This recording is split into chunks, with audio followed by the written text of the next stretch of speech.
I'm back. What's up, everyone? Welcome back to a brand new episode of VMFC. A little bit of a different setup right here. But what I'm going to be doing today, very impromptu. This is just something that came to my mind as I was working. So bear with me. I'll be looking at a screen. I'll be looking at you guys. But I guarantee you that this is going to be a great video. Today, I'm going to be talking about Arsenal.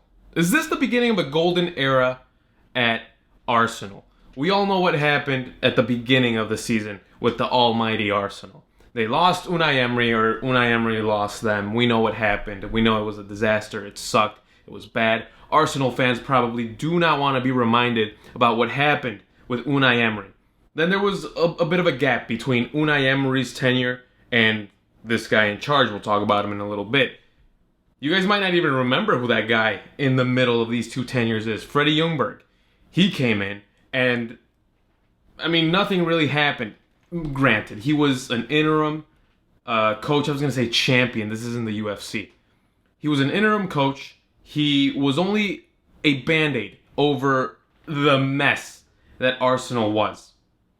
And now in came Mikel Arteta. Mikel Arteta, the permanent manager, or so we think for now. And at least, I don't want to give myself too much credit here, but I thought he was the solution to many of Arsenal's problems. And I did say this back in January. I said, Arsenal fans, be patient because titles are coming. And guess what happened this past Saturday? Arsenal won the FA Cup. To be exact, the 14th FA Cup in their history. They defeated Chelsea 2-1 in a game that was a little bit strange. I'm not going to lie. It was a little bit strange.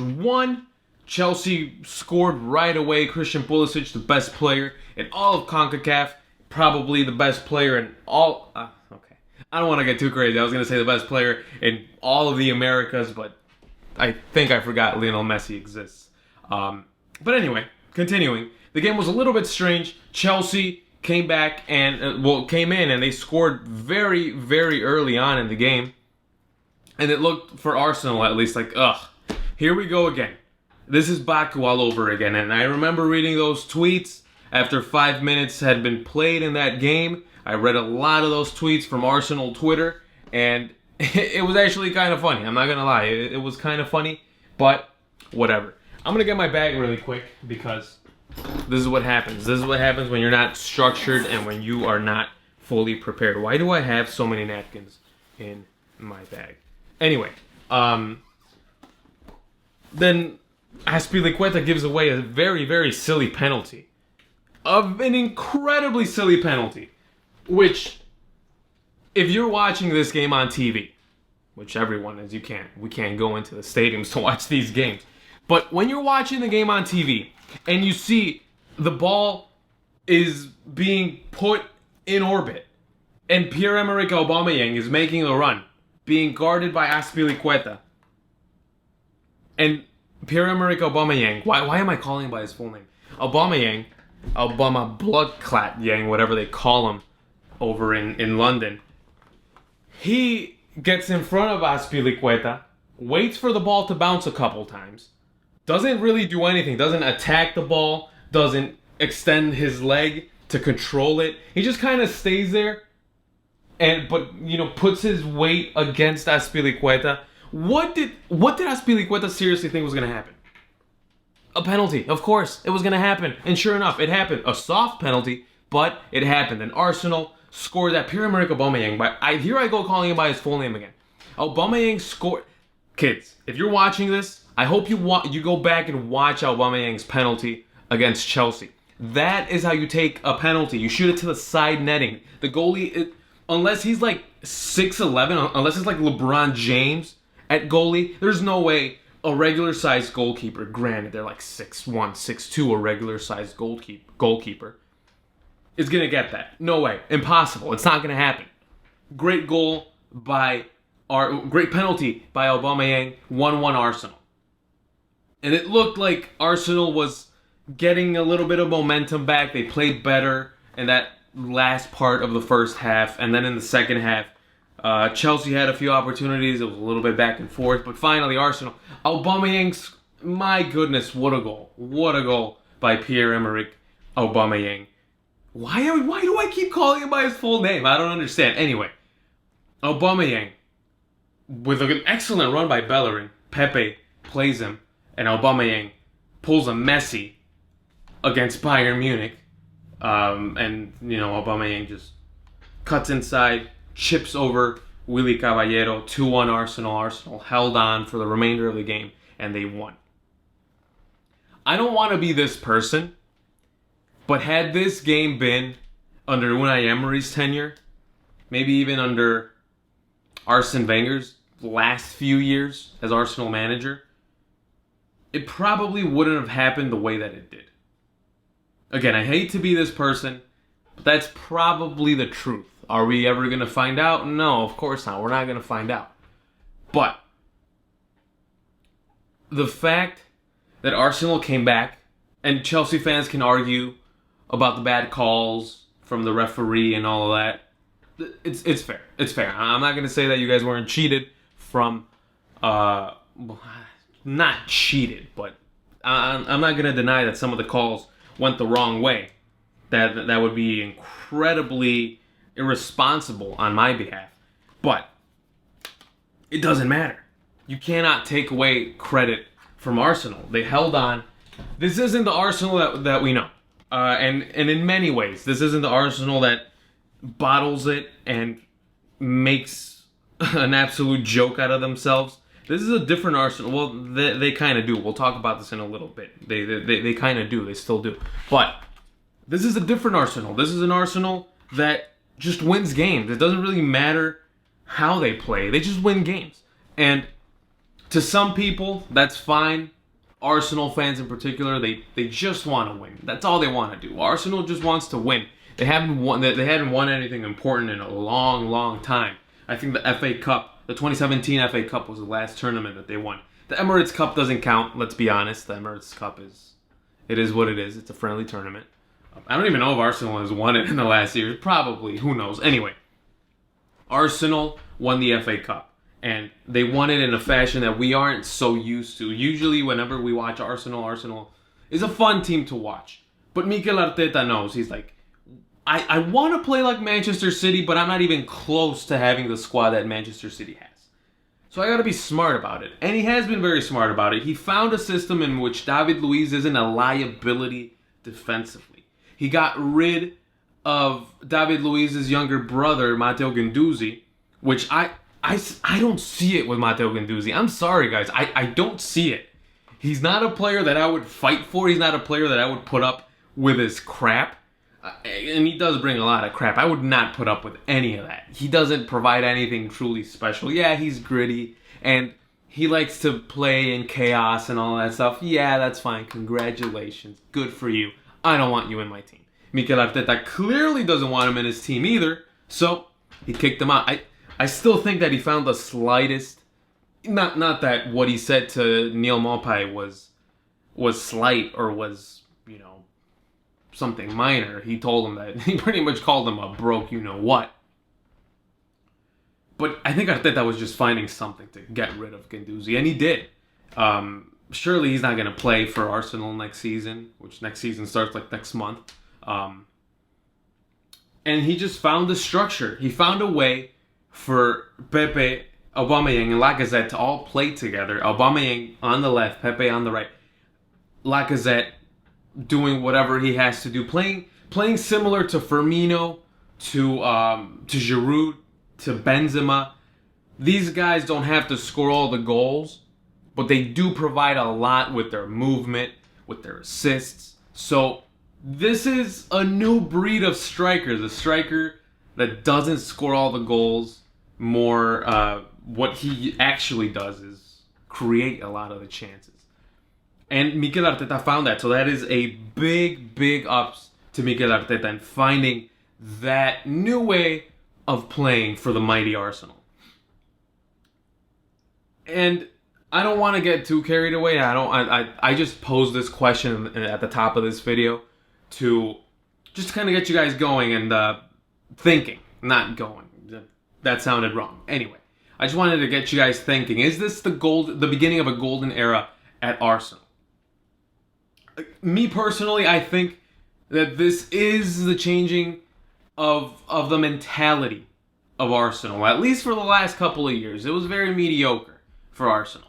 It was super, super mediocre. And now with Mikel Arteta, who won 2 Premier Leagues in a row as an assistant manager, who did, got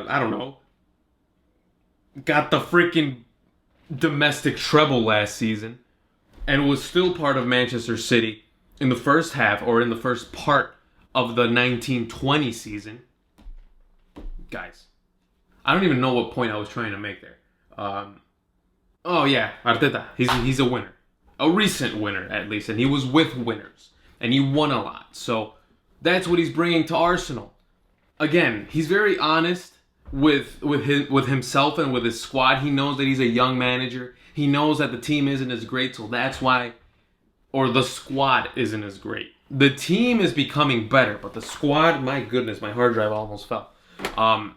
But the squad isn't necessarily the deepest or the best. But a couple of things that I think we have to give Mikel Arteta props for is that one, the first one, finding the system where everyone benefits. Again, David Luiz no longer much of a liability. He has some support on each side. Kieran Tierney comes in and he absolutely tears it up down that left flank. Even Kolasinac has been looking good. Granted, Xhaka reemerges into Arsenal's team after what he did in like October or whenever it was. He's just been able to get the most out of the players in which he trusts. That is what Mikel Arteta has been doing. And also the second thing, or another thing that I believe we have to give Mikel Arteta props for, is the fact that Nicolas Pepe has been playing very well for the last few weeks, the last few games. If you would have asked me during the hiatus, during quarantine, if you would have asked me, what do you remember from Nicolas Pepe's time at Arsenal so far, I would have been like, well, 2 goals in the Europa League, and that's pretty much it. That's all that Nicolas Pepe had. But now, I seriously, and this is something that my friend said, shout out to Miguel, he said, just watch Nicolas Pepe and wait for something crazy to happen. Because every time he gets the ball, he's super aggressive with his dribbling. He's always trying to take on the defender, and he always wants to humiliate them. God, the defenders have families too. Nicolas Pepe, 70 million or 80 million, however much Arsenal paid. Maybe they haven't gotten that return yet, but they will eventually. I'd say most of it is going to be returned next season. Now, a couple of things that do concern me still about Arsenal are the first one, and I kind of touched on it just right now, the return, the money. Arsenal isn't a team that has a lot of money right now. They are one of the teams in Europe that depend a lot on attendance. Obviously, we know that there's no attendance going on. There's no fans going on right now. There's no fans going on right now. There's no fans in attendance right now. That's what I tried to say, okay? With that source of income being completely scrapped for the foreseeable future, then Arsenal doesn't really have much else to work with. The good thing is that they made it to the Europa League. It's not Champions League money, but it's something. They're still in the Premier League. Many people thought that they were going to get relegated. I thought that was kind of crazy. But they're still in the Premier League, and they're in the Europa League, so they get money from there.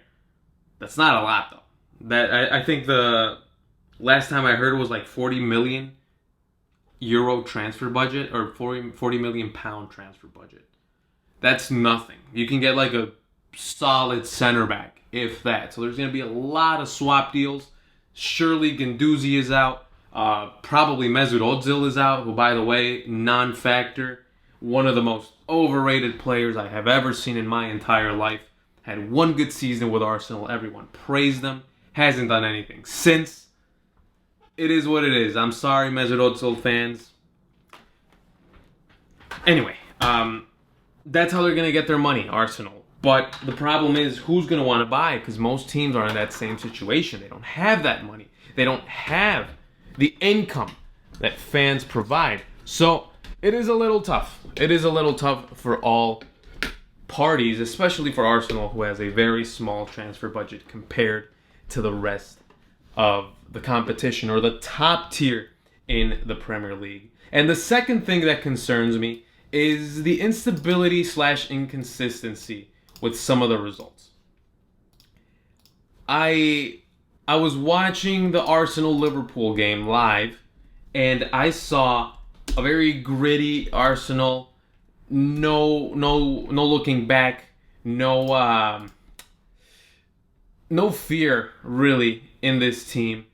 And quite honestly, it was pretty cool to see, because we hadn't seen that in a very long time with Arsenal. But then the next game, or the next couple of games, Arsenal loses to Aston Villa, a team that's fighting relegation. They actually got saved from relegation, but they shouldn't be dropping points to teams like that, especially if you still had somewhat of a chance at making European football next season. Which eventually they did, yes, but you're not supposed to drop points against Aston Villa. That's the point that I'm trying to make. So that's one of the things that I think Arteta still has to work on. The good thing is that he has Europa League. He has some time. There's been a lot of injuries too. Guys like Pablo Mari, he's going to come back. What's this Brazilian kid's name? Martinelli, he's coming back too. So maybe that can level out some of the things with Arsenal. Congratulations, Arsenal fans. Congratulations, Arsenal. They definitely got the job done against Chelsea this past Saturday. And I gotta say, this is hopeful. This is just a big. I don't even know what I'm saying. This just shows a lot of hope. That's what I tried to say in the beginning.